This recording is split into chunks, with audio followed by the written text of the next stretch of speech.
What's up, everybody? Trinity here. It's New Comic Book Day, and today we are going to get into my new Comic Book Day pull list, the books that I have brought home for the week. Let me know down in the comments below what you have on your comic book pull list, what books you're going to be reading this week, and we've got a little bit more drama that we are going to be getting into. So let's get into this.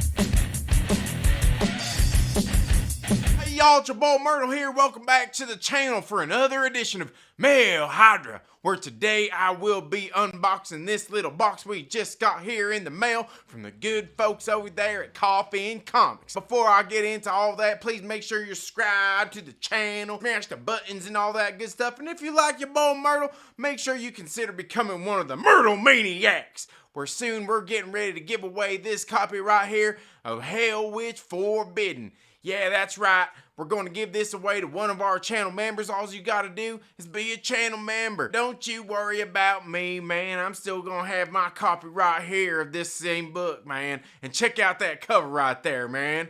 Yeah!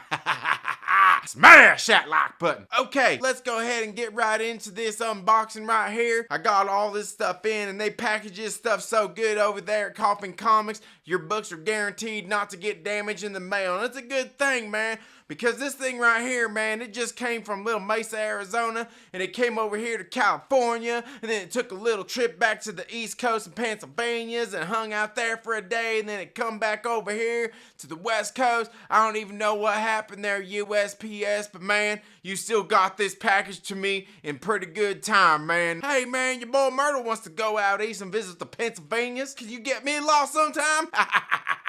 So anyway, let's go ahead and get into this thing right here. You can see we got this premiere edition right here of La Muerte Devious. Yeah, man, check out that cover right there from Diego Bernard and CC De La Cruz. Now, this is the premiere edition. It's signed by Brian Pulido himself, and we're going to be giving this copy away to one of our lucky channel members. The next book we got here, this is the hardcover edition with the cover by Mike Chrome and Juan Fernandez, man. Yeah, that's a pretty nice cover if you ask me. Next book that I got here is one that it wasn't part of the campaigns or anything. It was just an extra I added on because I didn't have this. This is La Muerte Liz. This is volume 1. This contains, I think, like the first 3 or 4 issues of the La Muerte series. Some books I haven't got a chance to read yet, so I went ahead and threw these in the cart when Trendy wasn't looking. Let's get into some of these other little goodies. These right here are the little stretch goals. This first one that we got here is we got this commemorative sticker right here. This comes to us from Diego Bernard and CC De La Cruz. It is commemorating that premiere edition cover right there. It's a pretty nice little piece. This next thing we got here is a nice little bookmark, man. Yeah, your boy Myrtle needs that for when he's sitting there reading these books, and in case I get too drunk and I can't finish a book, I can drop the little bookmark in there. Not my beer. Now, moving on, this campaign card right here, kind of commemorating what the milestones was for this La Muerte Devious. It got like 1,747 returning backers along with 23 new backers. Man, y'all need to go check out all these great books from the people over there at Coffee and Comics. Yeah! Okay, so the next thing I got here is this little magnet that they sent there. You can put this on your refrigerator to hang up your little kid's artwork from school, man.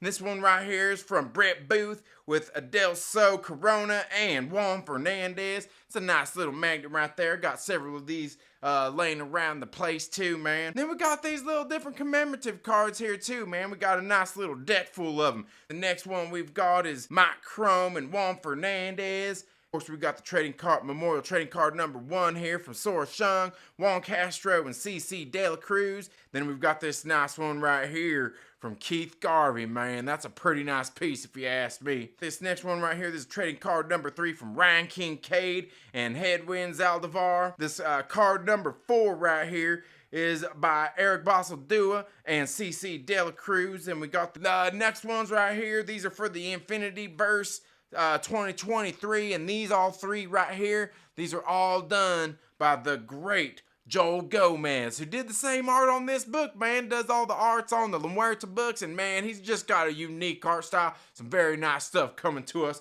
from Joel Gomez. Now, the next thing we got here is got this little thing right here, and I don't even know what this thing is, man. It kind of looks like a giant pog. Maybe it's supposed to be like a coaster or something. I don't know, man. But that's some nice art there from Joel Gomez. Then check this out, man. We got this nice little bottle opener here that's kind of commemorating this this here little campaign. And of course, that's got some of the art there from Diego Bernard and CC De La Cruz. And then we got this thing right here, man. Yeah, check that out. That little koozie. Oh, yeah. Yeah. No, man, it's not big enough for my beer. It's for them little bitty beers, for them little bitty boys out there, not for me, not for your boy Myrtle.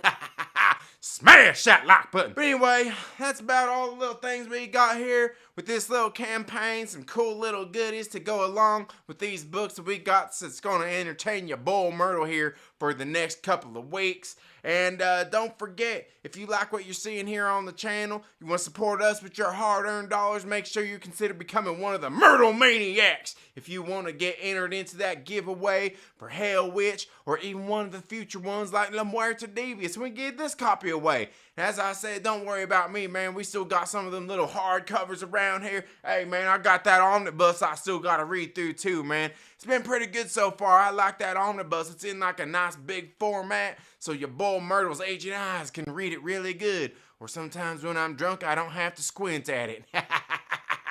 But you all have a very good day, and we'll see y'all in the next video. Yeah! All right. Well, thank you very much, your boy Myrtle, for that intro here to our new Comic Book Day Reviews live stream. I hope you're all doing well. I see we've got some great people here in the live chats this morning. We've got my man, Mike Popcorn Porter. Where have you been, man? Where you been?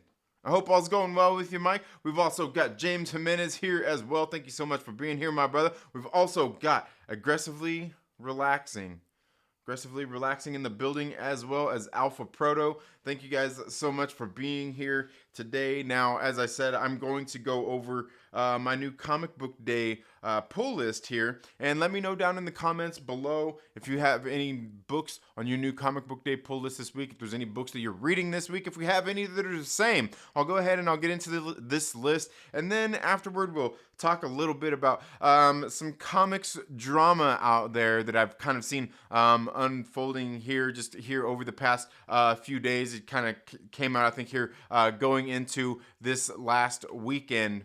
And then we'll get into a little bit more. Maybe we'll talk about some Ahsoka, right? Anybody want to talk about some Ahsoka? Yeah. You guys in the Star Wars show, Ahsoka? Yeah, whatever. Let me know your thoughts down in the comments below, and we'll go ahead and get into this. And the first book that I have here is one that this may actually surprise some of you. I got this right here. I got a Marvel book. I picked this up. This is the new Captain America series that just started off this week from, launching with a new #1 written by J. Michael Straczynski. It's got art from, what's his name? Hey, is it Jesus? Is it Jesus Saiz, or is it? Hold on. Give me a second. Let me get there.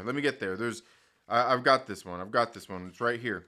Jesus Saiz. Matt Hollingsworth, and lettered by VC's Joe Caramanga. Got those names right there.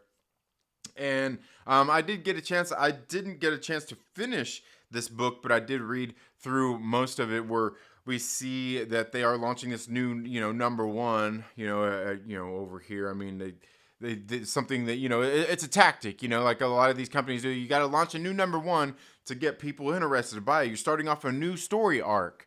And so, yeah, I guess for the what they do, it makes sense. Like I said, they're starting off a new story arc here for Captain America. I believe, God, what was the last one? The last one, not Sentinel of Liberty, or just like the last solo Captain America. Was it just like the last one that was just named Captain America?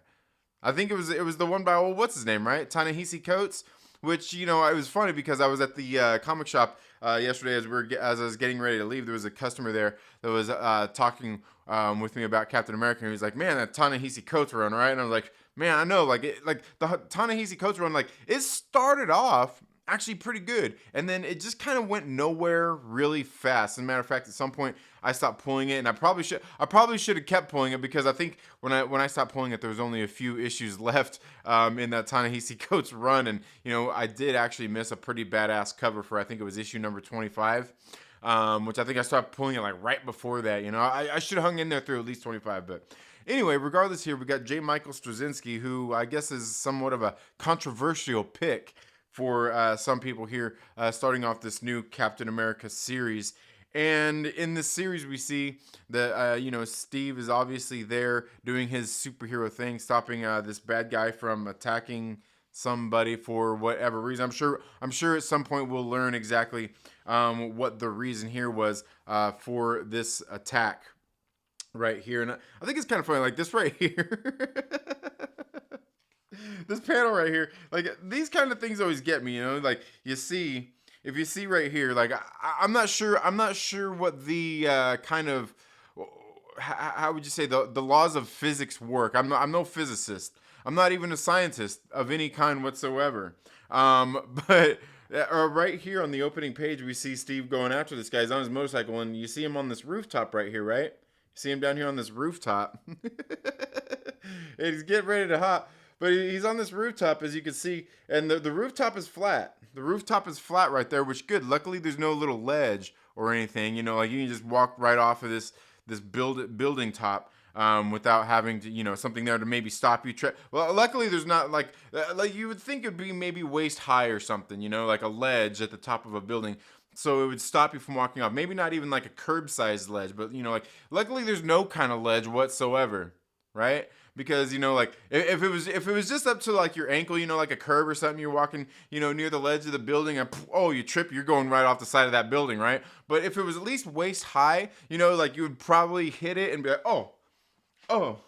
stuck there, and you wouldn't be able to walk off the side of this building. But here, luckily, there's not any kind of ledge there. Luckily, there's not any kind of ledge there, and it doesn't even look like there's a ramp. Yet we see Steve leap off of this, like he goes like off this flat building, like where you'd probably just go like that, But somehow he's sitting there going, and he leaps up, like he goes up. See, it goes up. I mean, maybe just pop the wheelie, right, and really like hit the gas. Like I still think that would probably just make you go. You might get a little bit of a. But I don't know. I don't know the laws of physics. I'm no physicist myself. I just think I don't know. It's a little bit funny. It's kind of funny here, if you ask me. That's just if you ask me. But we see that Steve here, he gets done fighting his little crime. He's talking about when does a superhero story start? Where does a superhero story start? And with the Captain America series, especially the way Ta-Nehisi Coates left it off, I mean, I don't know. I'm not sure where you go from here. There's actually references here to the Captain America Sentinel of Liberty issue number 8 in here, as well, as we see Steve when he gets home into his building, and he's trying to get a hold of basically the landlord and their insurance, so he can get a hole fixed in his wall that has something to do with that Sentinel of Liberty series, where he's talking to his neighbor like, "Hey man, like, do you know who I need to," and you see like the guy who must have been the building attendant, the guy who takes care of the building, not necessarily just the landlord. But he's asking the guy, he's like, I don't know, you'll have to ask somebody else, man. I'm out of here. He's got all his shit packed. He's getting ready to leave town. And Steve's like, "Hey man, where you going?" He's like, "Man, I'm out of here, man. Like the landlord just sold this shit. Like they're getting ready to tear the building down. He's going to sell it for as cheap as he can, because all these renovations are just things that need to be done to this building." He's basically getting ready to sell it to the lowest bidder, or maybe just he's getting ready to sell a low budget building to the highest bidder.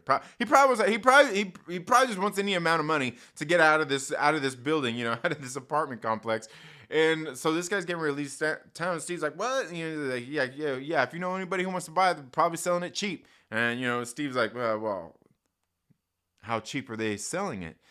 Steve's not exactly the richest person in the world, but we see he actually calls in a favor to Tony Stark. He's like, "Hey, Tony, you think I could borrow, some money? Like you said something, like we get a little bit of money out of doing this Avengers thing, being on the team." And Tony's like, what do you get? And, Tony, he's sitting there talking about all these luxurious things. There's a pretty lame joke about how many suits Tony's created and what version he's on, what mark he's on, if you will.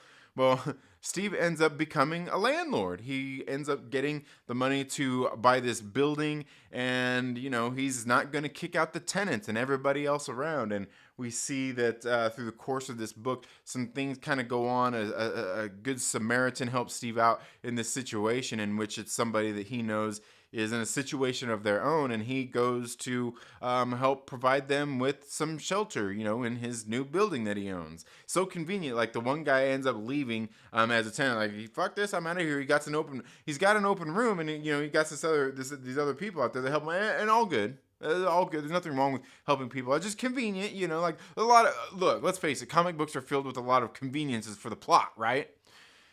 And he's like, "Hey, I need some help doing some renovations. I hear you're pretty good with your hands, and maybe you could help me out here. Maybe you could help me out over here." And so the guy's like, "Oh, yeah, sure, and it's all good." And, we just get some of these stories, we get a little bit of, we're going back to the history of Captain America, getting some backstory, about him and his mom and his dad and how he was like growing up before he ever took the super soldier serum. Altogether, like I said, I didn't get a chance to finish this whole book, but it was all right. The art in the book was decent as well. No complaints there. I guess, what, my one complaint when it comes to a lot of books, and I've said this about plenty of books, is like, I feel like sometimes like you see things and I feel like they're not lived in enough. They feel not real. Like just a lot of examples. Like you could take a look at the wood here in the background, on that fence here. But then you take a look at even the building in which Steve is buying at these points, like this panel I was just showing you. Like there are. See how, right down here at the bottom, obviously the building is newer. Up here it's a little bit older. See how everything looks so square? It looks so straight. It looks almost fake, like not really lived in enough. I just feel like there's little things that people could do for backgrounds and stuff to make things pop just a little bit more and make them look a little bit better here. But like I said, minor nitpicks. I know some people don't like the art of Jesus Saiz, who's doing the art here, and even this building right here, even especially that building right there, how it looks too square, it looks too clean. And obviously when it comes to a building, it's going to be pretty square and everything, because that's how a building is going to stay up when they actually take and build and erect it, right? It's got to stay up somehow.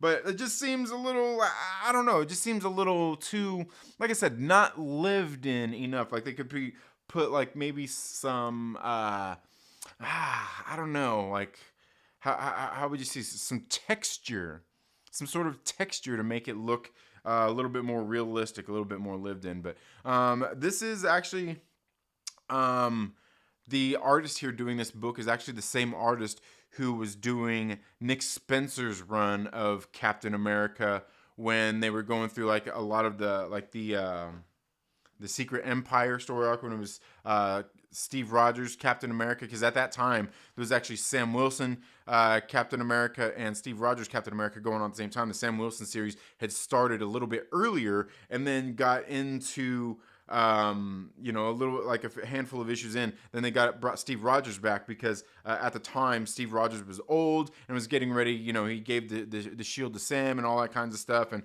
I don't know. But let me know what you think down in the comments below if you got a chance or if you pulled this new Captain America run by J. Michael Straczynski. I thought I'd give it a chance. Because, J. Michael Straczynski, I think he's I know somebody's going to come in here and be like, oh, J. Michael Straczynski, what he did to Spider-Man. Like, okay, look, I didn't read it. I don't know. The most I know of J. Michael Straczynski, like for me, the most that I've read of his stuff is the work that he has done over on AWA Upshot's comic book, kind of helping them launch off their new comic book universe over there at AWA Upshot, which I think has been really good, which is what we're going to get into next here on my pull list with AWA Upshot is The Madness. This is issue number 2. Now, I believe these books actually came out last week.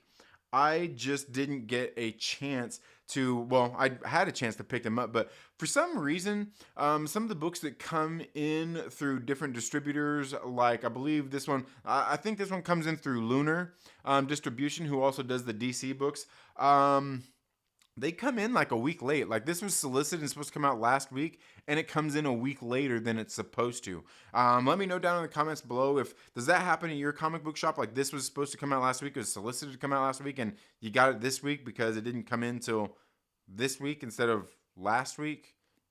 I don't know. Let me know down in the comments below. But I didn't get a chance to read most of these new books. I just picked them up yesterday. Had a pretty busy day yesterday. But we've got this is the A cover right here of The Madness. And this one right here being written by J. Michael Straczynski as well. This is cover number 2. You like that whole you like that like Jason cover right here. And then we've also got the homage cover right here of The Madness as well. Now, the thing that I did like about the first issue of this book is, and I really need to sit down and start doing some more just single issue comic book reviews here on the channel. It's been a while since I've done that, and I haven't really done a whole lot of those comic book reviews in a while because it seems like, not even like nobody watches them or nobody's interested. It's just to me, I do some of those videos like a single issue comic book review, and it seems, I don't know, they almost seem like too easy a content, which is something good though, right?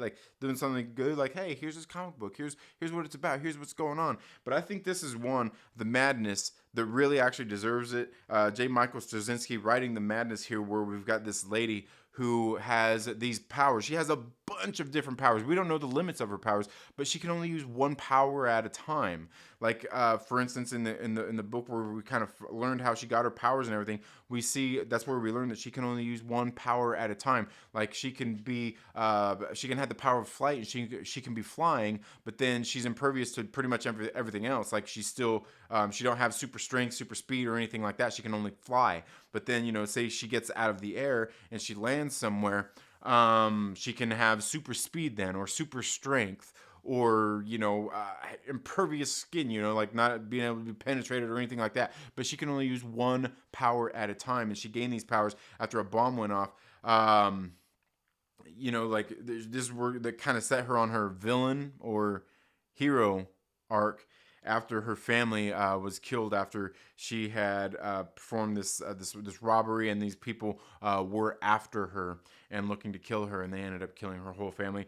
Very good book in the issue number 1 of The Madness. I can't wait to get here into issue number 2 of The Madness to see how that is as well. But let me know down in the comments below if you've read The Madness and what you think about it. And I'll get on to this next AWA book that we've got here, and this is Sins of the Salton Sea.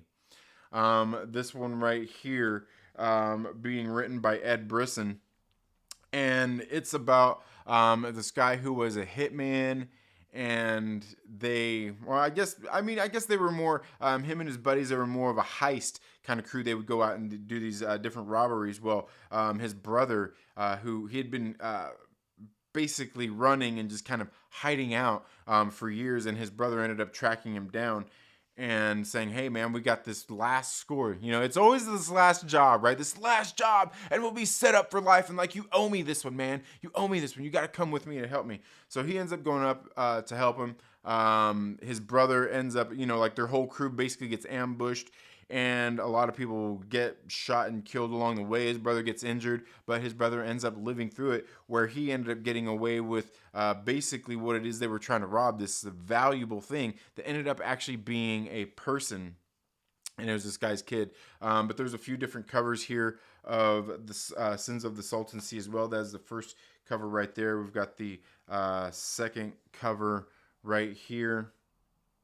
And then, of course, we've got the third horror homage right here for Sins of the Salton Sea. I'm sure you probably recognize those horror homage covers there. But Sins of the Salton Sea, again, another pretty good book that I've really enjoyed. I've read only a few books by the writer Ed Brisson. Is it Brisson or is it Brisson? Is it Brisson? Ed Brisson? I'm kidding.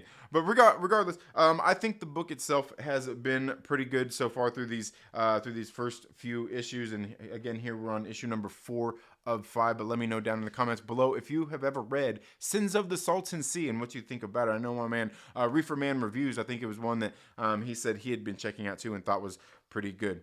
But let's go ahead and get into this next book, and this is on Boom Studios. This is Grimm, issue number 13 by Stephanie Phillips. This is the B cover right here. Now, this is a series I really enjoyed. The first okay.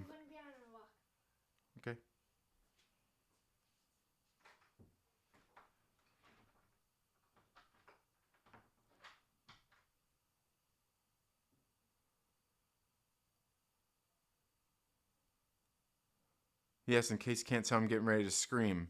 What's wrong with kids these days when they can clearly see you've got the door locked, you're sitting here flapping your gums doing a live show? Can he not see that I'm, look right there. See right there, it says it's got it says that I'm live. What's with this kid? What's with this kid? I'm just kidding. No, I'm not. Anyway, this book, the Grimm by Stephanie Phillips. This is probably Stephanie Phillips' best work that I've read out of her indie comic book work. I know she's done some work for DC. I think she's still doing some work for DC, and it seems like she's doing quite a bit of stories, like some stories for Marvel as well here lately. But I would say this is probably her best indie work, probably her best work that I've read to date. I wouldn't say necessarily I'm like a big fan. I've kind of followed her career, I guess, as once I discovered her. I know she'd obviously done work before I had ever read a book by her. I think she's a decent writer. I've been kind of enjoying seeing how she's developed as a writer here over these past few years. This book has art by Flaviano, but this book right here, Grimm, I really like the way it started off, and I think there's an issue with some of these books, how they start off, and I know there's several other series out there that kind of go the same direction as well. And it seems to happen with all of these books that start off as something that's supposed to be a 5-6 issue miniseries that end up becoming an ongoing series. At some point, it seems like they're kind of being drug on, and like it's dragging and it's kind of lagging. And you get these points where it's like, it's kind of like it starts to dip. Not necessarily in quality, just like parts where you get filler where they're probably like, okay, like, oh, like what do I do next or whatnot, and like I really feel that Grimm has gotten there and it's kind of come back and it's almost going there again with the story. But altogether, Grimm has been a pretty decent series. Like I said, I think it's probably Stephanie Phillips' best work that I have read out of her. But let me know down in the comments below if you have read Grimm, what you think about it. And I'll talk about this next book on Boom Studios that I have here. And this one right here is one of my favorite series. This is one of the ones that it came out shortly after I really started getting into the indie comic books more and more. But this is Something is Killing the Children. This is issue number 33, written by James Tynion IV, Werther Dell'Edera on art, and Myrtle on colors. This series right here has been absolutely great. I didn't get a chance to read these either. Most of these books, the only one I've got to read a little bit of was the Captain America book, which I got most of the way through it. But this series right here has been absolutely great. And this is the A cover right here of Something is Killing the Children. We've got a couple of other covers that I picked up here. This is the cover 5, I believe. right here. Very, very cool looking cover. And then of course, like you can't, how can you deny just the plain old, like the House of Slaughter, the Black Masks. I can't remember what their specific uh, faction is called. That like, it's hard to say no to this. Like, this is the same cover that they have for the hardcover of the book. That came out a while back, the little collected edition you can find at your local comic book shop. Like, it's just hard to, like, I don't know. It's plain and simple. It's just got the little design that Erica's got on her mask, and it works, right? It works. But this is a series I've really enjoyed. This was my first look into, or my first time reading James Tynion IV's work. I think Something is Killing the Children. It's one of those ones. I think it started off as a series. It was supposed to be a short little mini series, and then it's continued on after that. Now, it's definitely had its times where it was going really good, and then it really kind of slowed down. It's kind of like where are we at here? Can we move this along? And I think that's something like through the Archer's Peak saga, which was like the first 15, like 20 issues of this series, where it really kind of slowed down there towards the end before we got into our next handful of books after issue 20, I think starting on 21, when we got into this new town where we're at here in this story right here. And again, it's one that, like, it starts off really great, and then it kind of slows down, as you can see, where they probably decided, okay, this is going to be a longer ongoing series. Let's keep it going. And then it started to lull, and then it's starting to come back. And I've really enjoyed this story arc since we've gotten into this new story with Tribulation, New Mexico, where she is there fighting off and trying to kill this newest and latest monster.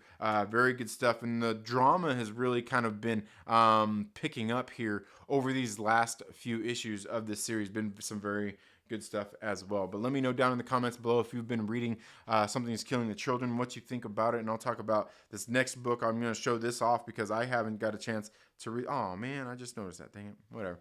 But this is from Uncivilized Books. This is The Sickness, and check out that cover right there. It's a glow-in-the-dark cover, I believe. And I haven't got a chance to read this. I actually just seen this solicited, I want to say, was it a month ago?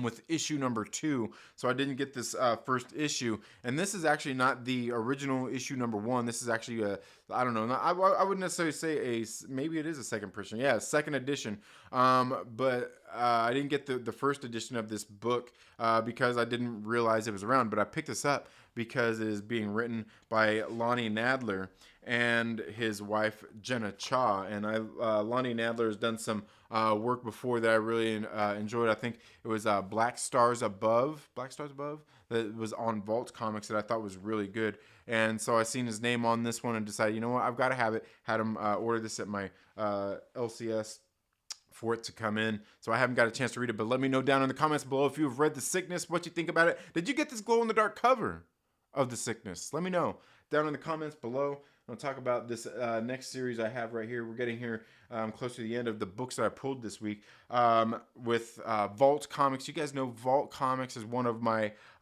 favorite publishers out there. They are like the indie publisher that got me into indie comic books. I think when I first got into indie comic books, there was a couple of series that I pulled, and a couple of them were on Vault Comics, and that started off with a lot of their books. It pretty much really was my gateway into indie comic books, but it started off with Sarah and the Royal Stars, as well as Resonant as well on Vault Comics. The other one was man, what was the name of that book?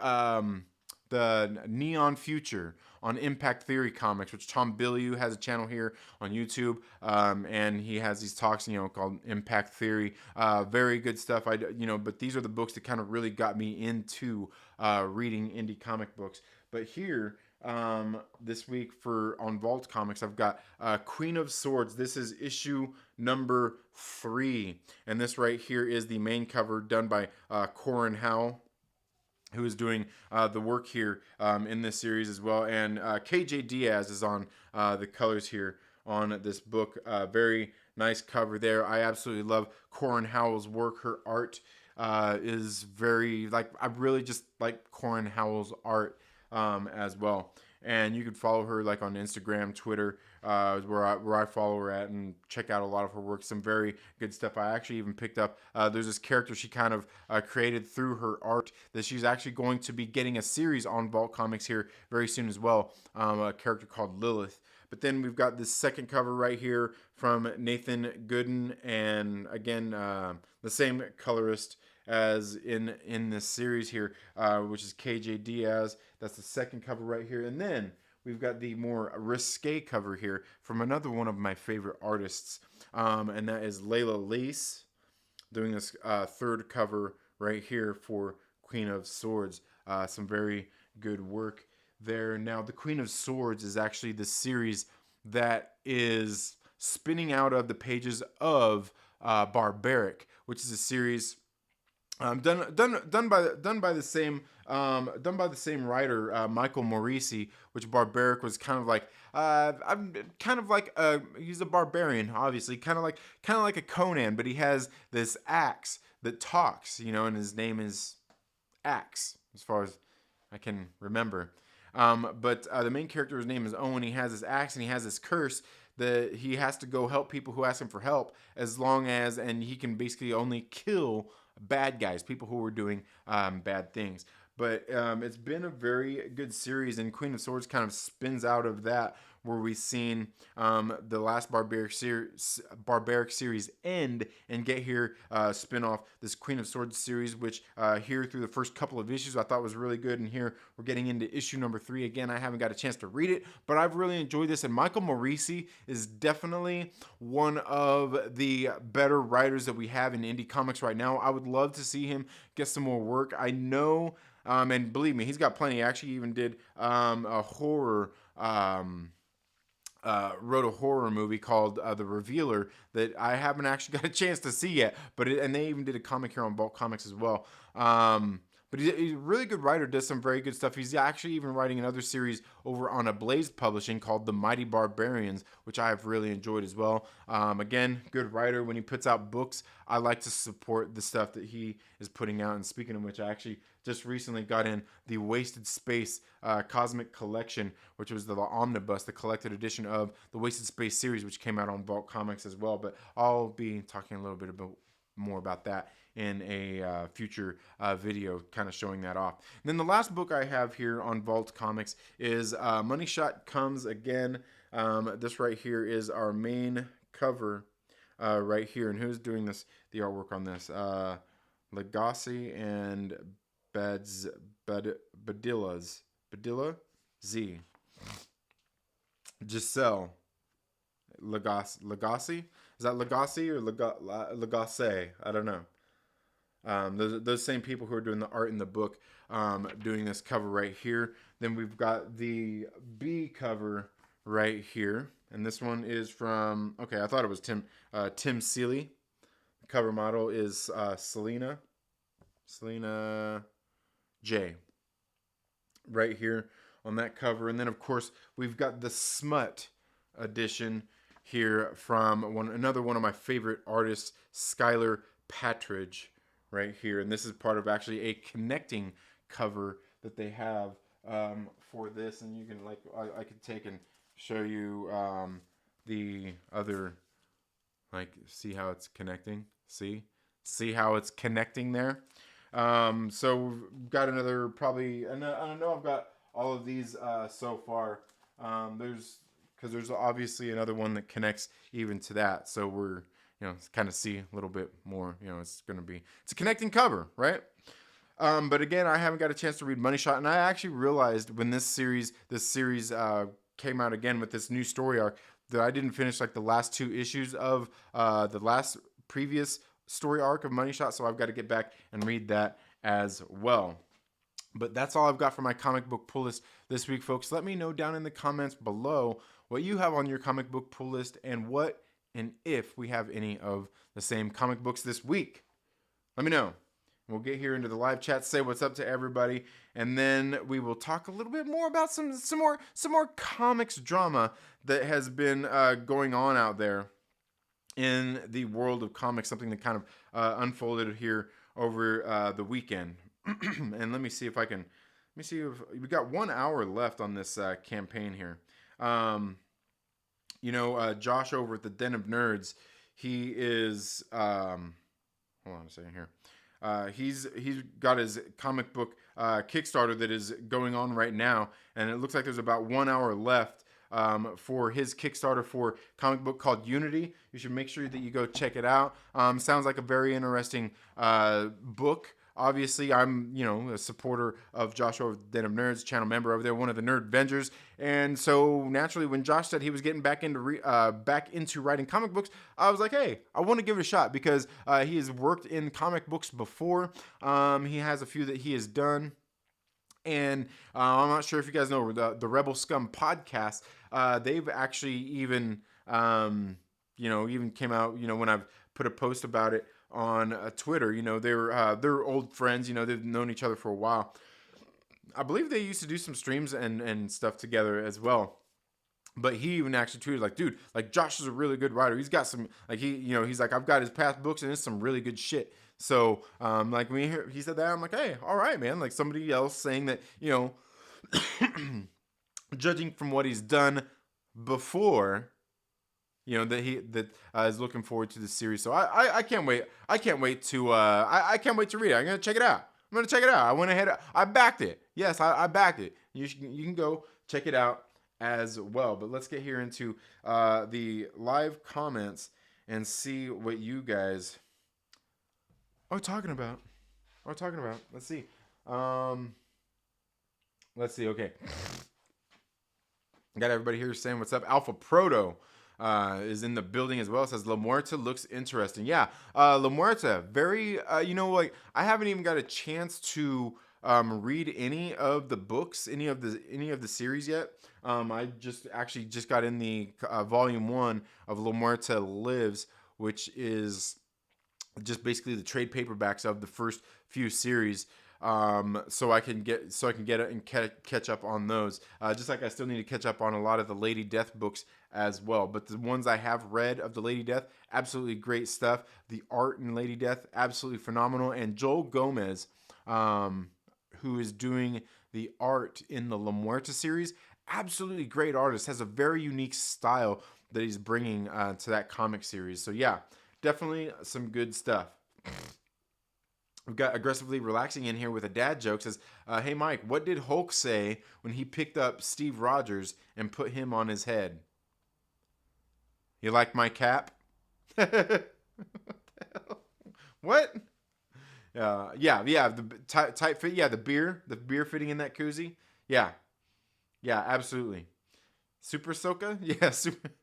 Yeah, I Soka your head, says Mike Popcorn Reporter. All right. The legacy number on Captain America is 751. 751 is the legacy number on that Captain America book. Mike Popcorn Reporter says, I kept missing your shows, and I was up last Friday, and you did show up. Yeah, I missed the past couple of weeks. Just had some really busy days, stuff, and just kind of been tired at the end. And I'm like, oh man, I can't do it. And then last week, I was just kind of busy all weekend. Didn't get a chance to do a catch-up stream as well. Okay, James Jimenez, thank you so much for being here. You have a good day. Yeah, rocking that Lady Death t-shirt, absolutely. Very good stuff. And soon I'm going to have a new one because with one of their series that just ended, they had, another shirt as well. I like supporting my comic books, the creators, and even the stuff that they're doing. And Lady Death, I've got a Lady Death shirt. I've got the Hell Witch shirt. I think the next one that's come out is Empress Death. Is it Empress Death? I think, which is a Lady Death, but she's just obviously a different suit. Yeah, but thank you so much for being here, Brian Mccann. We've also got Alloys in the building as well. Thank you so much for being here. Aggressively Relaxing says, now we have Reed Richards, Steve Rogers, and Clint Barton as terrifying landlords. Yeah. Oh, is Reed Richards a landlord too? Has he got into the whole real estate business? All right. Yeah, I was gonna say, I know Clint Barton was too. Yeah, it's weird. Like, these superheroes are buying up all the real estate in New York. What's going on with that? We still don't even know who bought Stark Tower in the MCU. Oh, man. What book you talking about? I want to read that. Try turning them into shorts for a challenge. Yeah, I know. I've thought about that. Like the comic book reviews. I've thought about that. Because really, like a lot of it, like you're saying, and even as I was saying, is like 1 minute. I should be able to get out a comic book review in 1 minute, but of course that's a challenge too. Saying all that stuff in 1 minute, keep people's attention, and bam, yeah, you're absolutely right. Will Morgan in the building. What is up, man? We're gonna get together one of these days and hang out and really do some drinking and have some fun. What is happening? Yeah, tight lady. No, it's not that tight. It's not that tight. I've been. It's pretty. Oh, you mean like tight? Yeah, absolutely.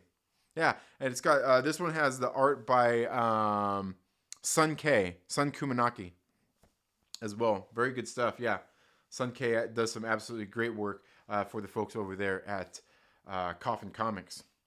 Aloe says I got 1, 2, and 3. I think of the Sea book. Oh, okay. The Sins of the Salton Sea. It's a pretty good series. It's a pretty good series.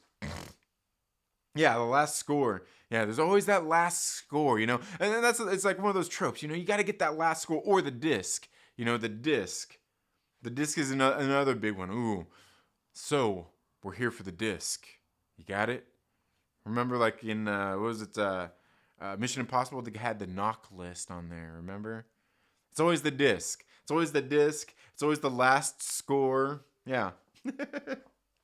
Aloe says, damn, I regret not getting into that one a bit. Which one? The Madness? Is that what you're talking about? The Madness? Or Something is Killing the Children? Was that... Something's Killing the Children is great. So is the Madness. The Madness has been good too. Brian McCann says, Trinity, you're creating a new Marvel comic. And why is it called the Moon Knight Corps? Why do they have enchanted moon amulets that give them their powers and suits? No, stop it. And you know what? Matter of fact, since I actually still have Disney Plus, thanks to the Myrtle Maniacs, one of our channel members, Aaron, sent in some super chats and said, "Here, go get that shit and talk about the Ahsoka series, and just go get it. Stop fucking crying." And you know what? As I've been watching through the Ahsoka, I've actually been going through and rewatching again, which I've watched most of these series multiple times, the Moon Knight series, right? And I will say I haven't changed my mind on the Moon Knight series because to me, like I think it's better now than it was when it came out. I think it's better. I still haven't changed my overall opinion on it, and the fact that like it's a good story. They've got some good shit here. But this just is not Moon Knight. This is not Moon Knight. This isn't Mark Spector, Stephen Grant, Jake Lockley from the comics at all. It's not Moon Knight. Especially, and it still gets me every fucking time, that goddamn enchanted suit. What's he got an enchanted suit for? What's going on here? What's going on here? Enchanted suit? There ain't no enchanted suits in. Oh, come on, man. I suppose it's gonna hit midnight and bippity bobbity boo. It's gonna disappear. Enchanted suit. Oh, I'm sorry. I'm sorry. At dawn, when the sun's coming up, is when it disappears. Bippity bobbity boo. Fucking the fuck out of here. But like the series itself, like what they did in the series, like a lot of the shit they did, like it's actually pretty decent, but it's just not Moon Knight. I'm not even gonna say it's hashtag not my Moon Knight. It's just not really Moon Knight. You know what I mean? Like it's just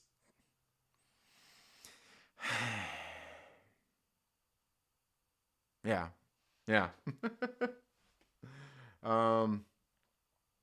Let's see. But yeah.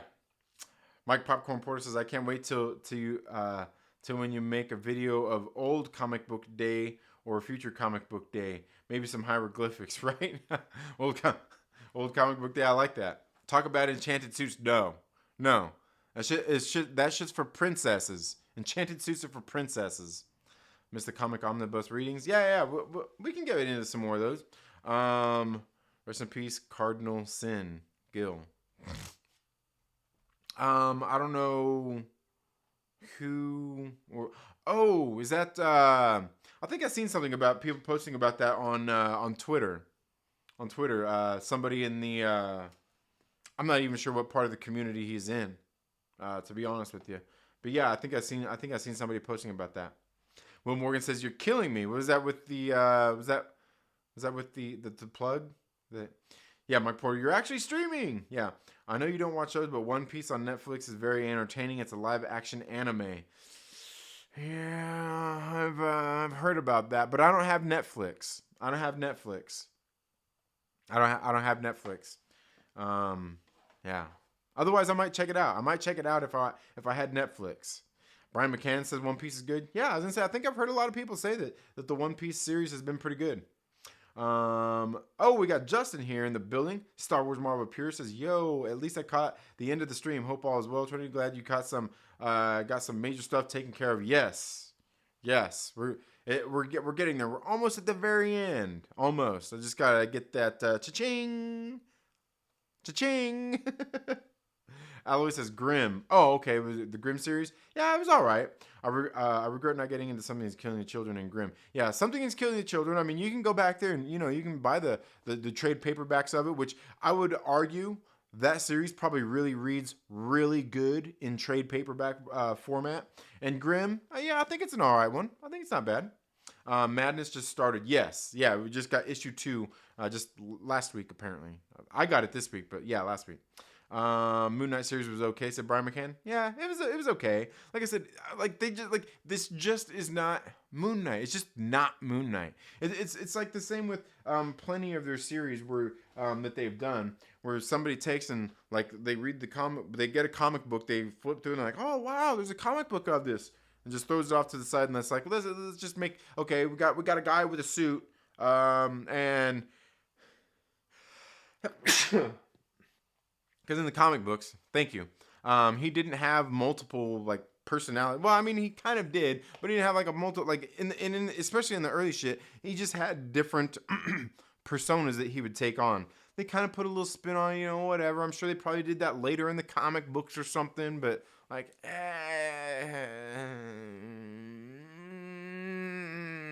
everyone's got to have a disability, don't they?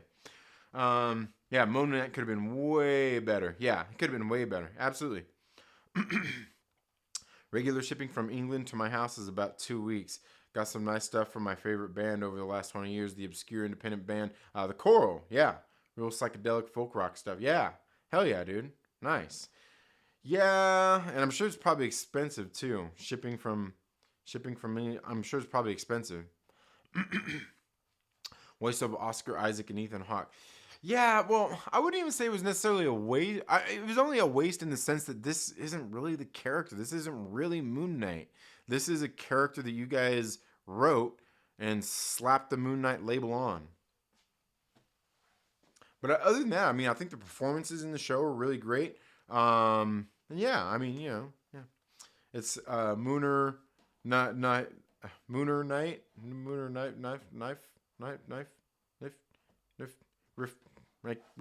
Niffin. Phil Ailing, thank you so much for being here. Mike Popcorn Reporter says the Atlanta Braves have enchanted bats. I don't even know what that is. I don't even watch soccer. Oh wait, no, the Braves. That's a baseball team. I remember that because a movie that came back out back in the day called Major League. Remember Major League? Up your butt, Joe Boo.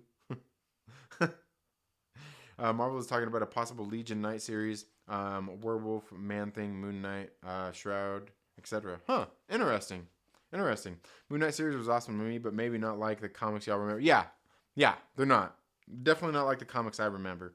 But guys, I've got one thing, another thing I wanted to talk about really quick. Well, you know what? Matter of fact, let me just go off on a small tangent before we get into this sort of larger one here that I want to talk about. And that's Ahsoka. What have you guys thought about the Ahsoka series so far? Are you watching Ahsoka? What have you thought about it? I've seen plenty of discourse online, naturally, right? Fandoms, you know what I mean?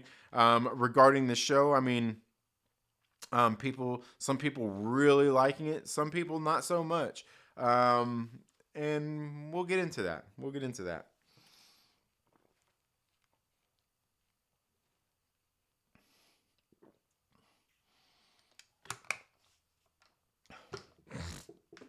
So the Ahsoka series, what are we, 6 episodes in now on Ahsoka?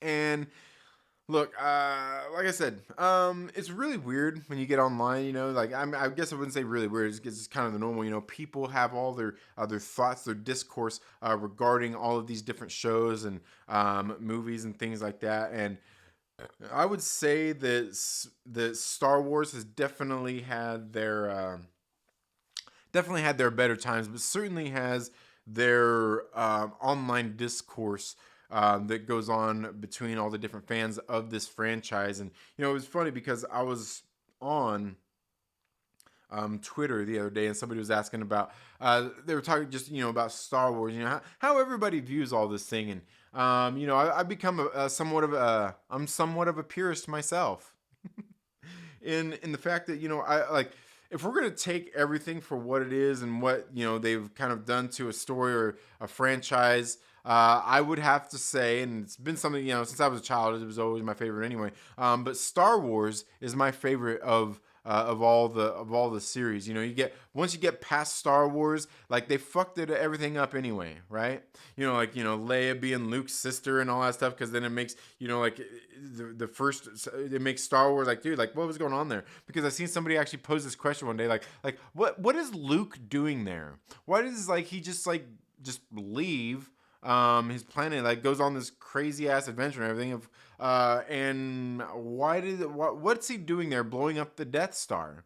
And it's kind of interesting because like you think about it, like, yeah, I mean, surely he could have just got this droid and gotten into the whole he probably could have got killed with Uncle Owen and Aunt Beru, or maybe none of that would have happened. Could have happened, maybe could have said, like fuck that droid, we'll whatever. But the thing is, like, you watch through the movie, like, man, he wanted some of that sweet poo nanny, right? Like, he's seen Princess Leia, and he's like, oh yeah, right? Like, he was like, woo, he was pretty into that shit, and that's why he was there. He was there chasing some tail, man. That's why he's joining the Force. He's fucking in the X-wing and shit. And he ends up fucking fighting through the Death Star and fucking blowing that shit up. He's like, man, he gets done. He's like, man, I'm gonna get me some. And then you get to the next movie and the next movie where they completely ruin that shit, and like he ends up kissing his sister and doing that whole thing to make Han jealous, and it's like it's weird. It's weird, right? It's weird. They could have just left it at Star Wars, but unfortunately, every great story has to build a franchise. It gotta have a part 2. Look what they did to the Matrix. And look, I love the first 3 Matrix movies. But like, even I can admit, as much as I love them, I love Revolutions and not Resurrection. Resurrection was that newest one, right? Yeah, fuck that movie. But Reloaded and yeah, the first 3 were fucking great. I love that. Like, I will defend the number 2 and number 3 all day long. But let's face it, they could have just ended it at fucking number 1 and been good. It would have been done. A done deal. You didn't have to do no more. Same with Star Wars. But so this discourse goes on online. But I actually seen somebody talking about like, oh, just kind of this thing about like the prequel, or not the prequel, but the sequel trilogy. And like, oh, like what, like. Somebody said something about The Force Awakens, like, and it works, and somebody's like, oh, well, does it work? I'm like, yeah, actually the first one does. The Force Awakens actually works really great. It's a good fucking movie. I could watch that movie over and over, like, and really enjoy that movie. It's just, and I've talked about this before, like, they just didn't continue with what they didn't build upon what they did in that movie. It's kind of like they started here and they just continued there instead of like, instead of like an arc, or building on what they did. They just went, and that's, but you know, like that's just how it is. You know, they're like, oh, well, do they have to make it so boring? And that's the thing. It's like you get into the J.J. Abrams one, you know, like you get into the Force Awakens, and you even get beyond that. Like, at some point, they take this movie that's supposed to be fun and campy and not probably taken too serious, and they try to make something too big and grandiose, bigger than it should be. Like Star Wars is fucking great. I love Star Wars, but like at some point you make something a little bit bigger than it's ever supposed to fucking be. Like Star Wars wasn't meant to be like fucking Lord of the Rings or you know the story of the Bible and all that bullshit, right? It's not supposed to be that. It's just supposed to be kind of a fun, entertaining, kind of campy movie that's got a little bit of meaning behind it. Not supposed to be like, you know, you get into, you know, like the J.J. Abrams and, you know, the sequel trilogy where they're trying to be all big and grandiose and do all these things. Like, you don't have to do all that. You don't have to make every, like the Marvel Cinematic Universe eventually started doing. You don't have to make every goddamn movie fucking 2.5 hours, 3 fucking hours long. It's okay making it at 90 minutes. It don't have to be too big and grand. It's not that fucking deep. It's not that deep. It's not that deep. You don't have to do it. It can be fun. It can be entertaining. It can be campy. It can be comedic even. But like at some point they start to take it too far. Well, you know, and naturally fans, you know, get into it. You know, fans love the shit, and that's okay. But then you get people out there, you know, obviously, you know, it's not okay for you to have your opinion. You gotta agree with mine. You can't like it. If you don't like it, you need to shut the fuck up. You know, like people like that. But anyway, Ahsoka, you know, some people are loving it. Some people are hating it. Some people are just kind of like me, where I'm watching this series. And admittedly, I never watched any of the cartoons that tie into the Star Wars universe. So I never watched Clone Wars, so I don't know a whole lot about Ahsoka. I never watched Rebels, so I don't know a whole lot about Chopper and Ezra and fucking Sabine and all that bullshit. I don't really give a shit. I don't really care. But like, I can watch the Ahsoka series and kind of understand that these people know each other. They have a relationship. There's tension there. There's friendship there. There's all the things that make up a good story. They're present in this series. You can tell. I don't need to fucking know every goddamn thing that happened in these fucking cartoons to see that, to sort of understand the premise of what's going on here in the series. I think they fill you in enough of what has happened and what's been going on in the series to, you know, let somebody like me who isn't watching a bunch of fucking cartoons in on what's going on here. But altogether, the Ahsoka series so far, it's okay. It's not bad. I don't have any real major complaints other than, like, it's kind of drags along. It kind of drags along. I think my problem with most TV series is just that in the first place. It's why I don't really, like, watch TV shows. In the sense that, like, we're getting, like, even like watching like that Moon Knight one, like I'm saying, you're getting these 45, 40, you know, 50-minute long fucking episodes of this story fucking dragging on, where can't you just make a goddamn movie? Fucking give me 2 hours, 2.5 hours, 90 minutes of just a great fucking movie, and let's go on. I don't need to see fucking 6, 7, 8 fucking episodes of a show that's fucking dragging on. We're getting some of this shit, like, I don't need a thing. I don't really need all that. Especially for these kinds of things right here. They're just supposed to be fun, entertaining, campy. With some meaning sprinkled in there as well. You're doing too much.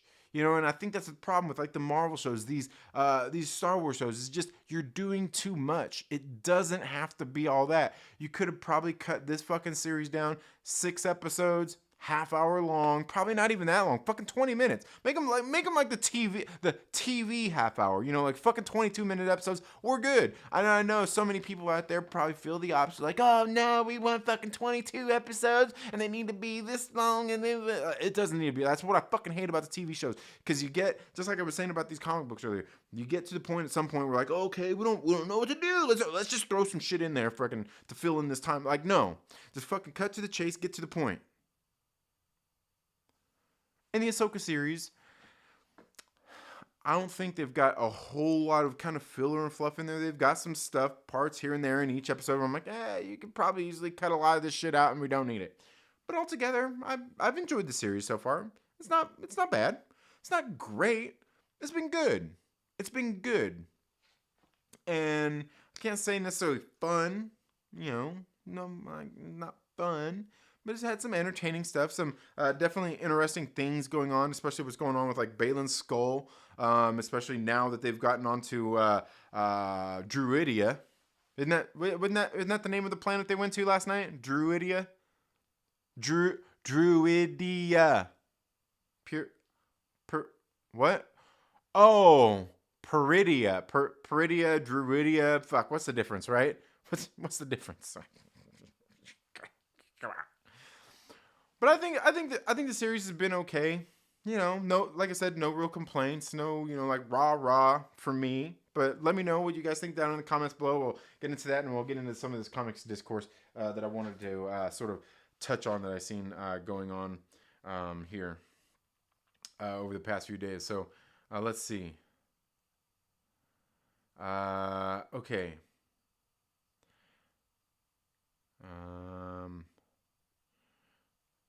Moon Knight series was awesome. Oh, okay, there we go. Unfortunately, they always use the modern storylines that sold tens of thousands of books versus the original series that sold hundreds of thousands. Yeah, absolutely. Yeah, I hear you, Justin. Absolutely. Yeah. Go with the more popular thing and stick to the comics. Look, stick to the comic. Look, go, you know what? Go 95-5. 95% sticking to the comics and doing what they did there. 5% giving the writer a little bit of leeway to do what they want. 5%. I would be generous and give you 10%, but 5% should be enough. 5% should be enough. Okay. I'm sure they introduce the X-Men. They'll be doing lame Hellfire Gala series instead of epic storylines by Claremont. Oh, yeah, right? Like one day we're gonna be at a fashion show. They're gonna be at a fashion show, and the X-Men are gonna show up. Oh man, calm down, Neo. Okay, Ahsoka is trash, lore breaking, weak storytelling, and character development. The plot moving slower than paint drying, and nostalgia bait for nostalgia's sake. Now, the thing, like, lore breaking and all that stuff, like, I don't really know, like, and that's kind of the problem. Like, that's the problem with all of these fandoms and everything in the first place, whether it's through the comic books or whether it's through, like the comic books, the comic book movies. We're talking about Star Wars, is exactly that. Like, I'm willing to admit that, yeah, we all get a little bit of too attached to some of these things, like, where, like, the comic books obviously are what made people want to see Iron Man, Captain America, like what brought people in, like, oh, the fucking comic books, these comic books I've read. So of course you want to see that on screen.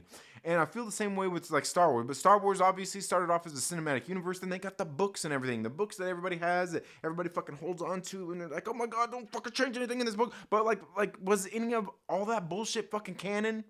And like I said, we just get too attached to it. Like, it's fine being attached to it, but sometimes we get too attached to it to where, and obviously in a lot of these stuff, they cherry pick what they're going to use out of these books, out of these comic books, out of these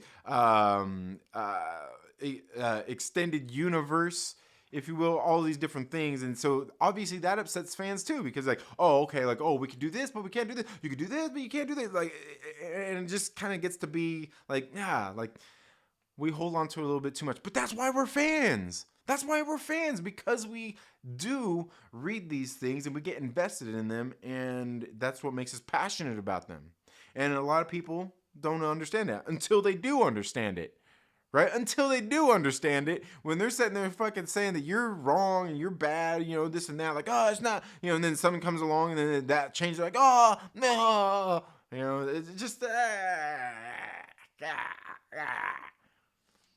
But so I can't speak to the lore breaking and stuff with what's going on in the Ahsoka series and all that stuff. But because, like I said, I haven't read. I'm not a complete nerd and read all the fucking books, and I'm not a complete nerd and have watched all the fucking cartoons. To me, it's the things like Star Wars is a cinematic universe. It started off in movies. It started off in the movies, and, I think they did obviously the books, and they did comic books and all that bullshit, but it's fucking movies. Don't expect me to really give a fuck about the comic books that tie into it, the books that tie into it, the fucking cartoons that tie into it. I don't give a fuck. You made some movies. I want the fucking movies. I don't even want the goddamn TV shows. If you can make the TV shows tie into the movie, to the cinematic, fucking great. Fucking great. But don't expect me to watch and care about all that bullshit. And the thing is, like, I will say it's different with like the comic book movies because the comic book movies definitely fucking launched out of the pages of the goddamn comic books. Right? So I would say there's that little tiny bit of difference there. So, like, if you don't like that, we can deal with it. You can deal with it. But I get it. Because regardless of all that, there are people out there who get invested, maybe they've seen Star Wars, The Empire Strikes Back or whatever, back in the day, and they're like, oh, hey, cool. And they got really into the fucking books. All of the books from Timothy Zahn and all the other, I don't even know. That's just the name I remember most of all. But all the books and all that shit, they get invested in that shit. And then you see them start to cherry pick shit and change shit and everything. It's like, I fucking get it. But sometimes we hold on to it a little too much. And then people want to argue about it online and act like you're some fucking sort of dickhead or fucking weirdo because you do that when, like, that was the fucking point of it, wasn't it? Like, I invested into it. And now you're telling me I'm a fucking asshole because I'm invested in it and you're not? It's a two-way street there. And I think people need to be a little more forgiving of other fans, not necessarily the studios and the people who are going out there doing the cherry picking and doing all that. Like, the fans need to be a little bit more forgiving for each other. You know what I mean? They need to be a little more forgiving to each other. Forgive that son of a bitch who's not invested into the whole fucking lore, and also forgive that son of a bitch that is into the lore because you're a newer fan, you're not as into it, right? Andor fans, forgive us real fucking fans, okay? Oh! Yeah, I said that shit. Fuck Andor.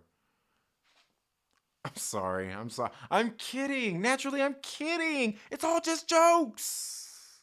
Sort of. But forgive each other, guys. It's okay. It's okay for people to be invested. It's okay for people not to be invested. Everybody gets to their level of fandom, you know what I mean? And eventually some people like, like people who were climate change environmentalist people when they were teenagers and in their 20s fucking grow up and be like, oh, that's not real life. It's not realistic what I was into before. Right? That experimenting you did in college with your roommate. Hey, all good, man. All good.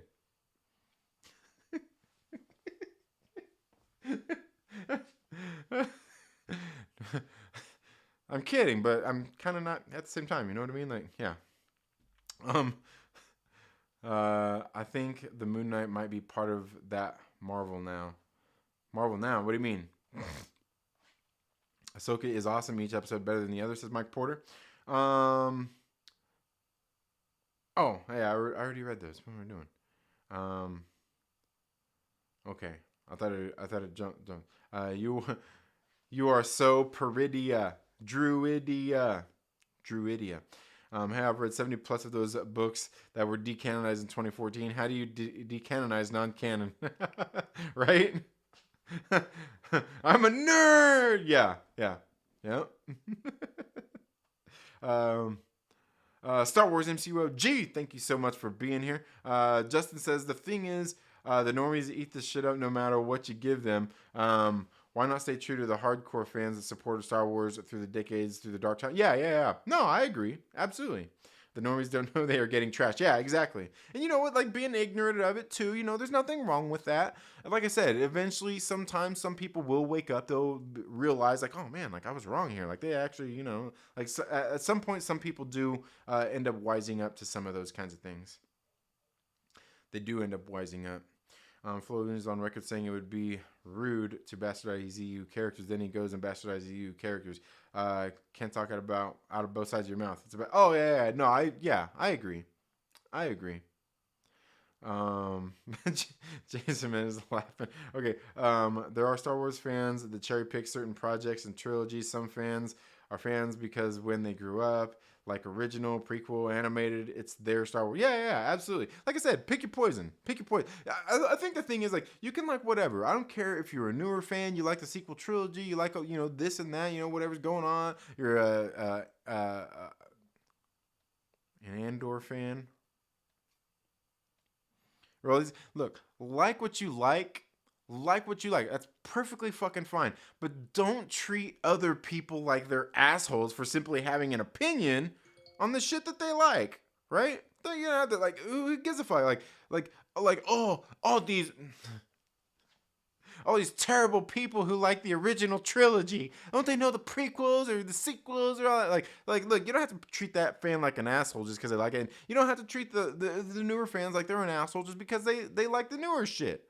Like I said, people grow up. Maybe they'll realize. Maybe they'll come around. Maybe they'll eventually read all those fucking EU books and be like, oh, fuck yeah, this is what we need. You know? And then they're sitting there going like, hey, man, like, what the fuck? Why didn't they do this? You know? We all do it, especially with the comic book movies, you know?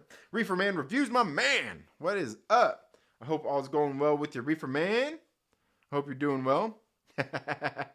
My popcorn report says one day Ahsoka will be people's favorite Star Wars, like people growing up right now. Ahsoka will be their childhood. Yeah, absolutely. I agree, Mike Porter.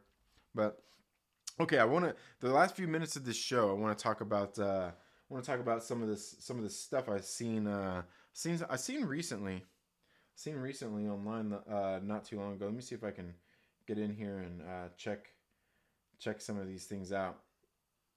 Okay, so a couple of years ago, let me get in here. Let me switch some scenes here on you guys.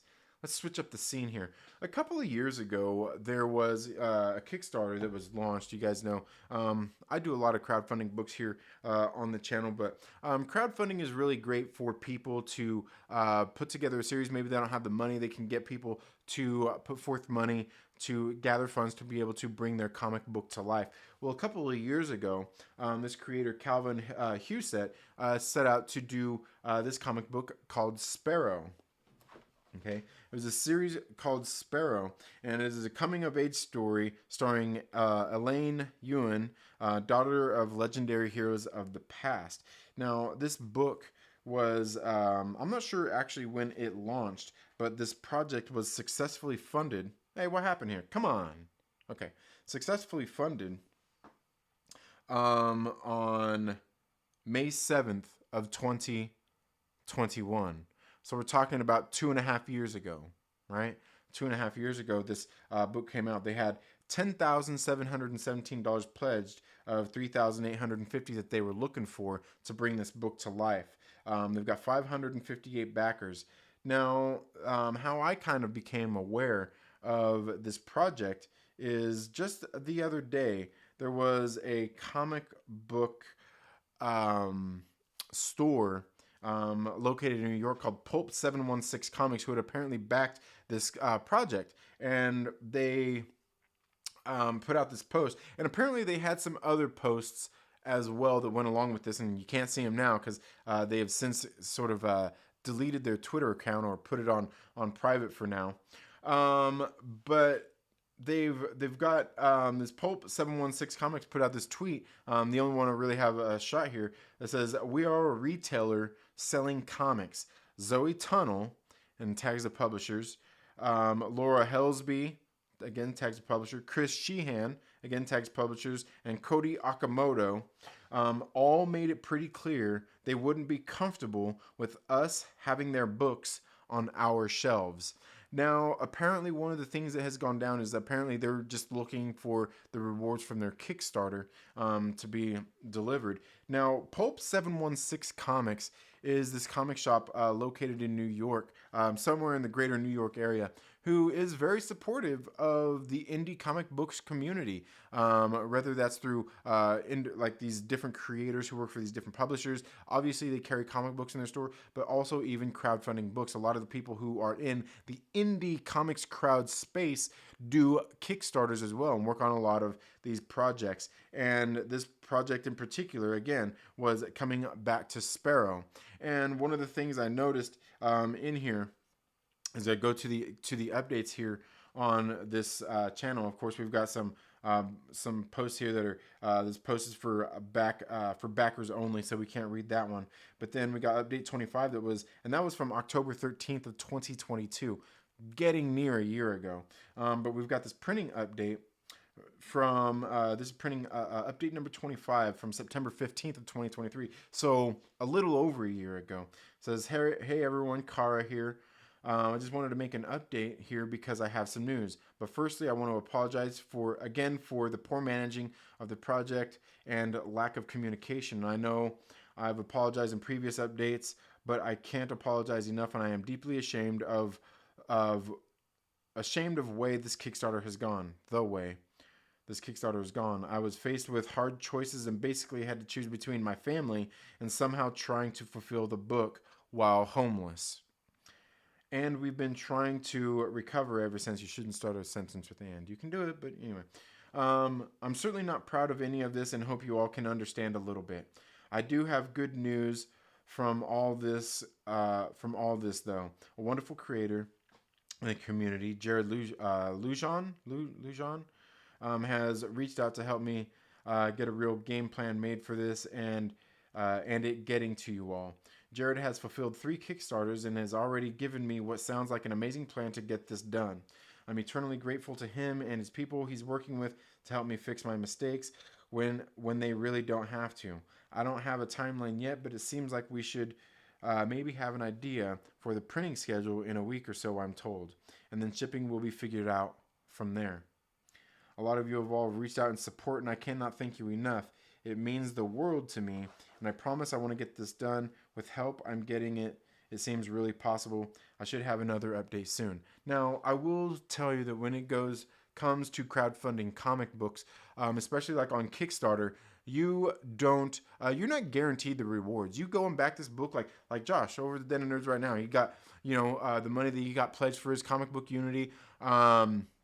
Nobody's guaranteed them rewards. He could put forth his best effort to get this book made, and if things don't happen, something happens with the artist, got to find a different artist, whatever.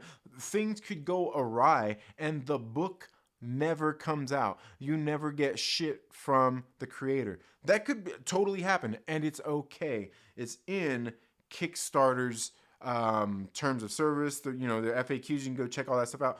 These people, they're just crowdfunding to get the project. They don't have to deliver, and it's perfectly fine, according to them, and the rules of everything being laid out here. So you're not guaranteed your rewards when you go and back them. Now, fortunately, most creators have a reputation that they want to uphold. They want to continue to put out books. They want you to back their next project and their next project. Maybe they get a job at any of the indie comic book publishers. Maybe they get a job at any of the big 3 publishers to get more work creating comics because it's something they like to do. But altogether, when it comes to the crowdfunding, it is a risk in that sense that you may not get what the rewards for what you were backing. It's totally possible. And I will tell you, I've never had that happen. All the projects I've ever backed, I get the rewards. I get, what I put up the money for. And, as you should. But then that was the last update here on this thing. But then we can go in here into a lot of the comments and see. And for me, when it comes to crowdfunding comic books, I think one of the biggest points that somebody should do is good communication with their backers, keeping people up to date. When there are updates, you should let people know. And it doesn't matter what it is, you should keep regular updates. I would say at least, for all creators, at least once a month, but I would say once every 2 weeks is even better. Just little updates. It doesn't have to be much. Saying, hi, what's up? Oh, hey, we got this art done. We got that art done. You're communicating with your backers, the people that want to give you their hard-earned money to support your project. But we can go back here to January of 2022, where people are already asking, where, let's get in here and see. I wonder if there's a way we can see what, I'm not sure if there's a way where we can see what the original, what the original time frame on this was supposed to be.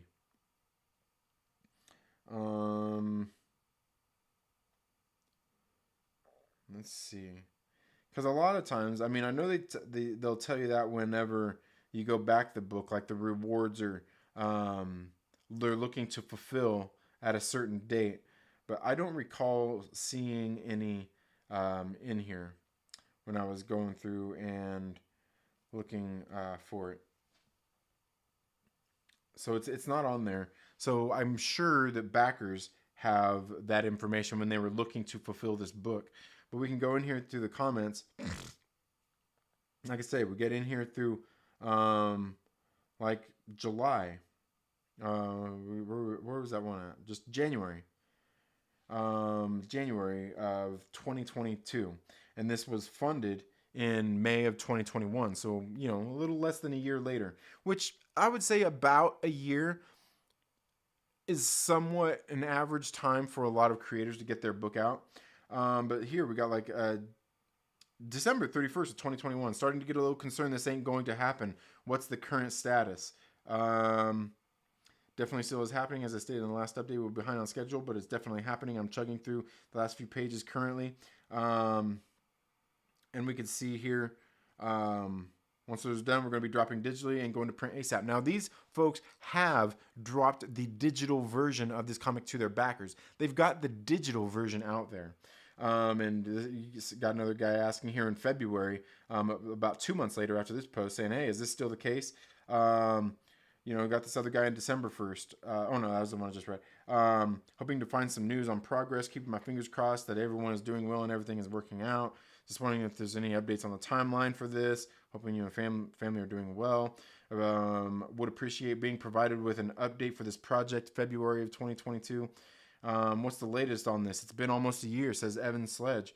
Let's see, we got somebody else asking about producer credits. Let's see. I got Amy Barrett here. Says, I'm kind of shocked. I am asking for another update on this project 5 months after my last update request. What is happening with the print copies of this project? That was in May 31st of 2022. So that was a year after this book had funded. See, so we've got a super fan here. Says, I'm in for the next issue. I think your comic is great, well written, well illustrated, very satisfying with a single issue production. Goes on and enjoying the stuff. Updates. Starting to lose faith if I'll ever get my hard copy. Any updates? Sent PM messages, no responses anywhere. I've asked to have my pledge canceled and any money refunded, please. I've been asking for months, going back before the new year. Again, communication. What happened? I can't find him on Twitter anymore. Another scam. Hey, just wondering if there are any updates since last month's update. This is going into November 2022. Any updates on the project? No response for 6 days. Really? How about an update? I've pretty much written this off as a scam. Is this still happening? Still looking forward to this book, says Danny Weaver. Hello, is this kick still being monitored? Or did we all get taken advantage of for just short of 11K?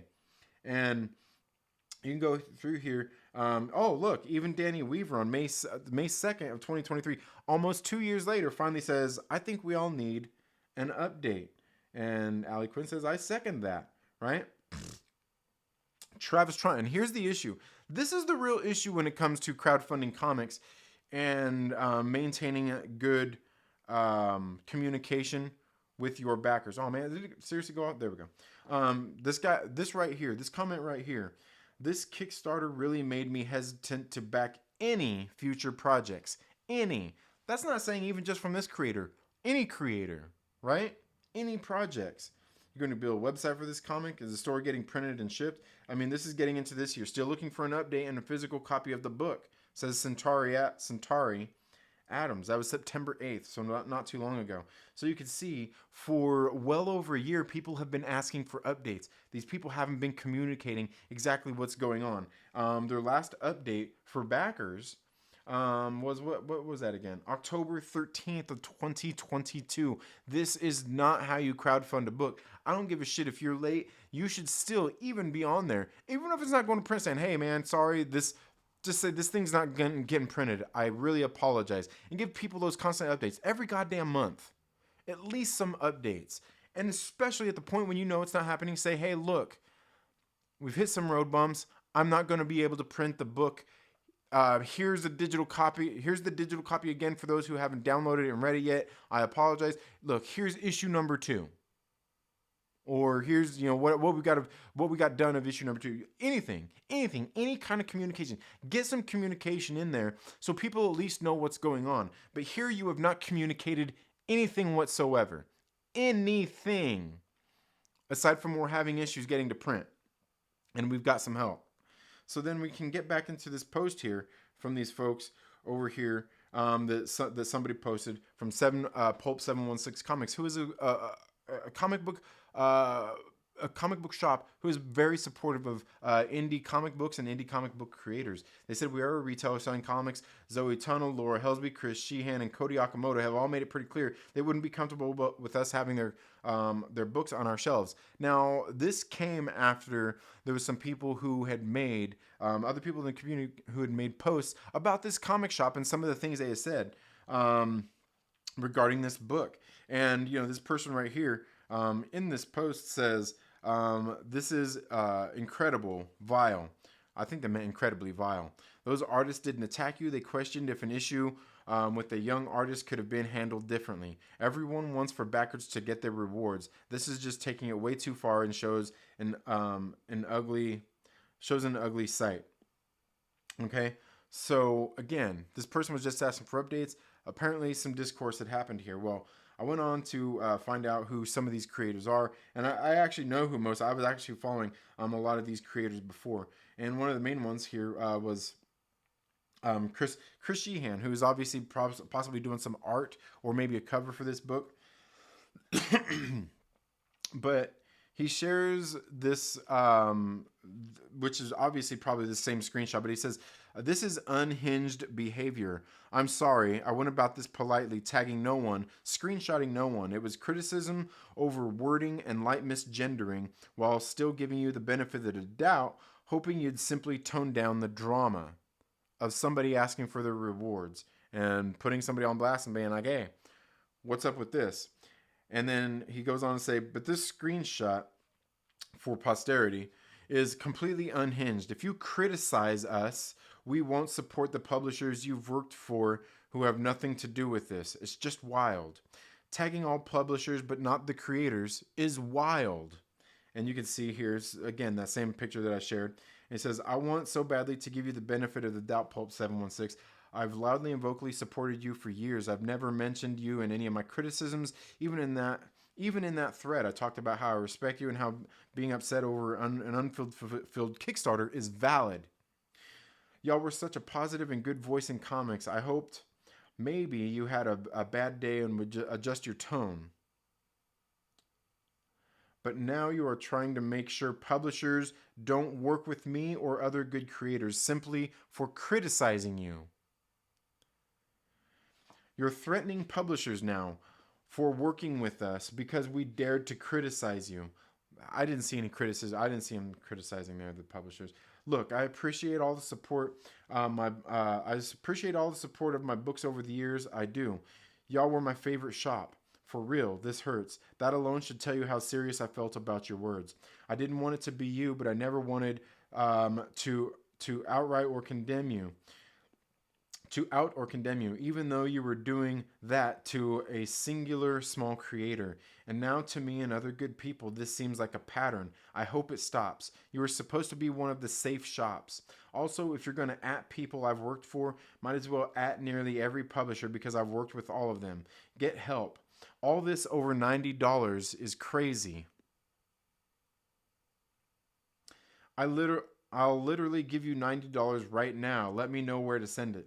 I'm blown away by this flip of a switch from a shop I said so many good things about. This sucks, truly, but dragging publishers into your drama to get all of your critics fired is just a step way too far.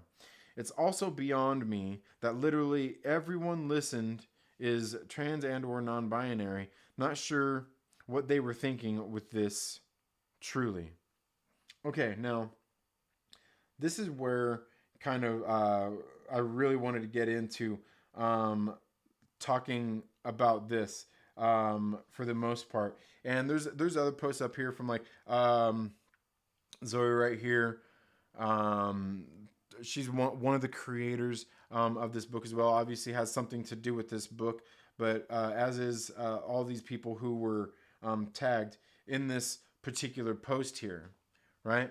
Now, here's the thing is people are taking and looking at this post and saying, talking about this post and how this comic shop is just asking for updates, asking for whatever. You go through the Kickstarter, you can see people asking for updates, people asking what's going on. There's no updates from anybody anywhere. So that gives people a hesitance to go back any other book, let alone another book by this specific person. Communication is key when it comes to doing crowd-funded comics. You got to communicate with the people who give you their hard-earned dollars, who believe in your project and want to see it come to life. Okay? And let me get into this other this other post right here before I go into everything else I want to say. Chris Sheehan, again, the same creator, and believe me, I follow a lot of these people. I don't think there's anything wrong with any of these people, you know, or whatever, however they feel about life, you know, or whether they're part of the LGBT community. I don't care about any of that bullshit.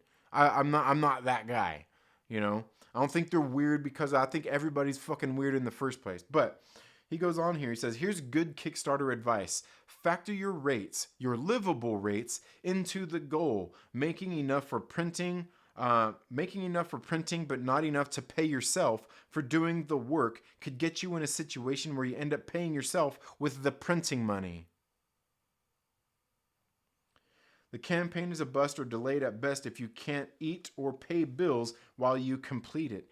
Empathetic backers will understand why the goal is so big if they can wrap their minds around the idea of creators being paid for work being done. This should be common sense, but it apparently isn't. So many campaigns are just enough to get the book out. Don't sacrifice income just to get a book out. Then everyone loses if something goes wrong.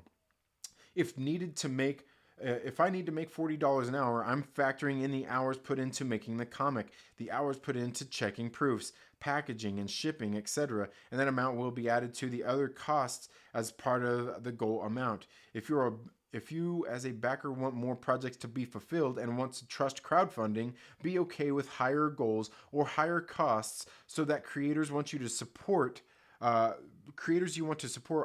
properly supported. Somehow, my make sure you get paid for your hundreds of hours of work take is controversial. Sometimes I think y'all just want to argue. And he goes on, I don't think this book should be made if you can't, he goes on for some of these other things. Now, look, I will say this is a problem. This is a problem with plenty of creators out there, all right?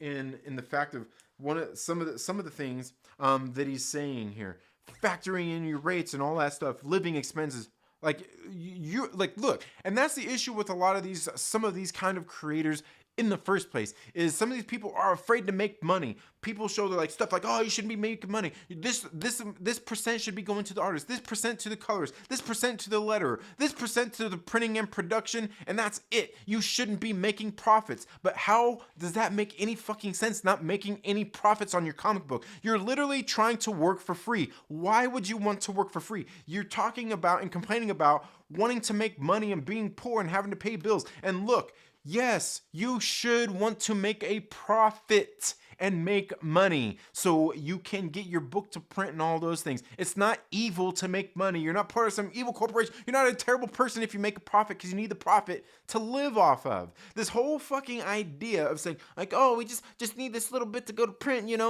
what are you doing for money in the meantime? Do you have a job? Do you have something you're doing? You fucking better if you're not going to try to make profits on your comic book. You need to make money to live. But you don't have to factor in that into your comic book Kickstarter. You shouldn't have to raise, it shouldn't have to be that high. It should be what you need to get the book, to get the artist, to get everybody paid, and print the book, and get the book shipped. And yes, that should include your work as the writer or the creator putting it all together for putting in the time, getting paid. You shouldn't have to factor in your living expenses. It should be a regular thing that you're making money for. I agree with some of the things that he's saying in those posts, and I disagree with some of them as well. But you should be making money. You need to make money to put out the books, unless you are rich and can completely just be putting out books while in a deficit. Fine, that's on you, but you still owe something to your backers. You should at least communicate with your backers if it can't go to print. If you spent the money on living expenses instead of going to print, that's fucked up, and people aren't going to want to give you their money because, like, why would I back your book again? Because last time you spent the money for printing on living because you have issues managing money or paying your own fucking bills, okay? Nobody owes you that. And sure, absolutely, I agree with you should be wanting people to back Kickstarter projects, but you're not fulfilling, you're not communicating. Nobody wants to do that. You need to make the money doing it. Factor those things in. Yes, don't be afraid. But at the same time, if you're doing something in a very niche fucking market, you need to try to get that book out to as many of the people as you can. With this book right here, I can guarantee you, just looking at some of the people making the posts, looking at some of the creators involved, do you think that they are trying to reach a mass fucking market? Absolutely not. You should be like, you might get somebody like me, but are you gonna reach somebody like some of the people we got here in the crowds? Are you gonna get Star Wars MCU-OG? Are you gonna get Mike Popcorn Port? Are you gonna get Justin? No. You need to make it accessible to as many people as possible so you can make as much money as possible. That's the only way that you're going to. And you know what? And try not being an asshole to customers. The people who are giving you hard-earned fucking dollars to back your book. Try that. Try being fucking human, a decent human being. And I'm not saying that, like, just try not being an asshole. I'm sure most of these people are decent enough human beings, but try not being a fucking asshole. You get online, you see all the discourse online, the way everybody treats everybody over everything, every little fucking comment, little maid, oh, you're a misogynist, you're a fucking Nazi, all these different things, whatever you want to call people. All the, you know, the isms and all that shit. Those are the people you still need to appeal to get fucking money for your crowdfunded project if you want to make enough money to live off of, to get your book printed and all of that different stuff. You need to reach a mass market. If not, if you're going to rely on the fucking, 500 people that you got, you better hope that they're going to give you a lot of fucking money, because in your project, you got 550 some odd people. You want tens of thousands, even if just thousands would be better than what you got. And you're not reaching that market because you're not making it accessible to everybody. But then not only that, you're not updating your backers. You're not telling them what's going on. If you want to make that kind of money, if you want to make those higher Kickstarter earnings, like you're saying, you need to appeal to more people and not push them away. You need to not make posts about the comic shop that's done nothing but fucking support you and wants your books, and you're just saying, hey, where's our book? And being critical of you for not putting out the book. You know, the reason they're probably criticizing you is because you haven't updated them on the goddamn Kickstarter. You got to tell them what's going on. Even if that is, look, man, I fucked up and I can't put this book out. There's going to be no prints of this book. You're just going to get the digital copy, and that's all I've got, man. I'm sorry. I'm sorry. And I guarantee you, even people like these great folks at Pulp 716 Comics would say, hey, man, thanks for the update. We understand. All good, man. We put forth our $90 to invest in this comic book, and shit happens. All good. Thanks for the update. We're sorry. But no, you get all pissed off. You try to throw them under the bus. People have been supportive. You try to throw them under the bus and somewhat, not even get them canceled, but get people all riled up about this comic book shop that just wants to get their book. Their rewards that they were told they were going to get, that you haven't even fucking updated them about. They have since, Pulp 716 Comics has since deleted their Twitter, or at least put it on private so nobody can see them. And it's gone for right now. I would suggest, if I was in the area, I would go support Pulp 716 Comics in a fucking heartbeat. Just for these people doing what they're doing. trying to oust these people like they did something wrong. They're asking for the rewards. Sure, they may have put an off color comment on Twitter, put a post out there because they're pissed off. They're saying, hey, where's our fucking book? You haven't even updated us. What's wrong with that?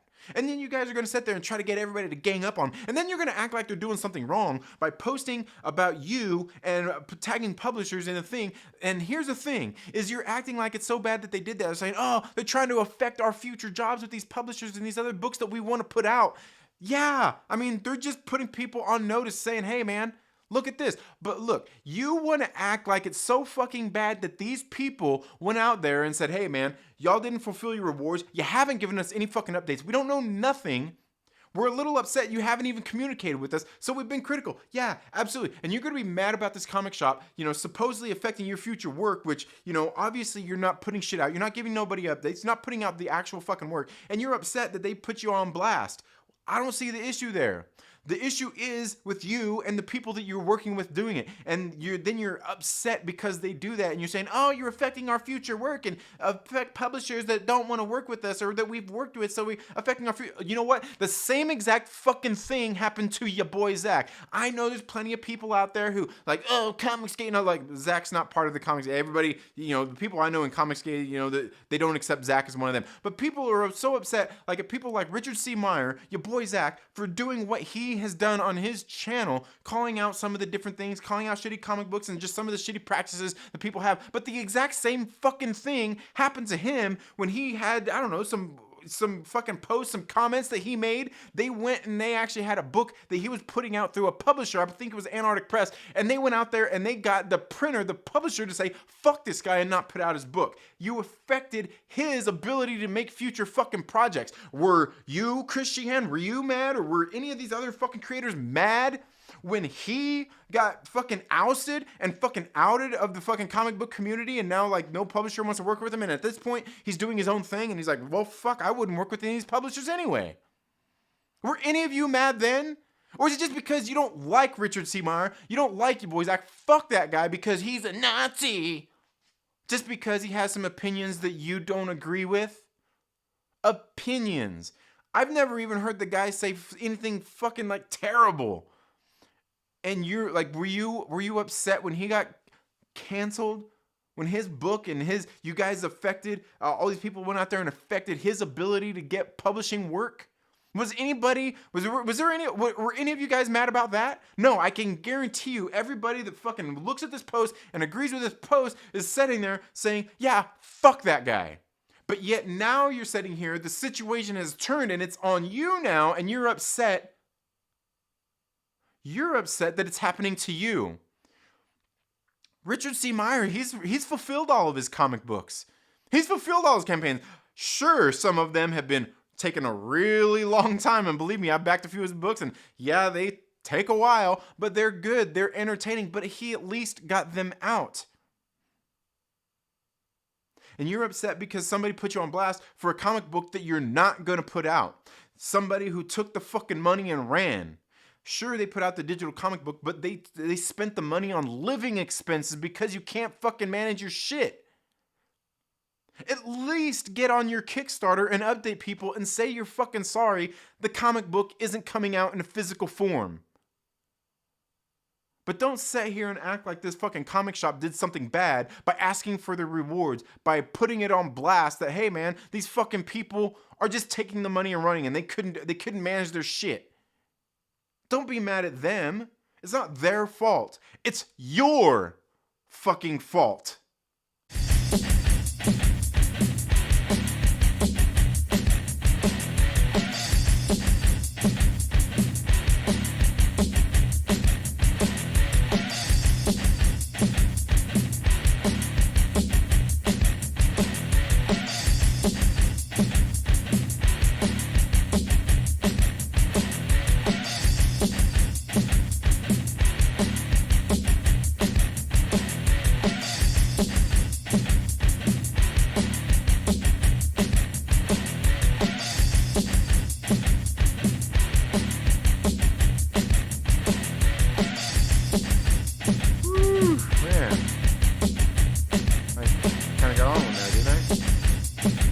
I don't know. Maybe I'm wrong.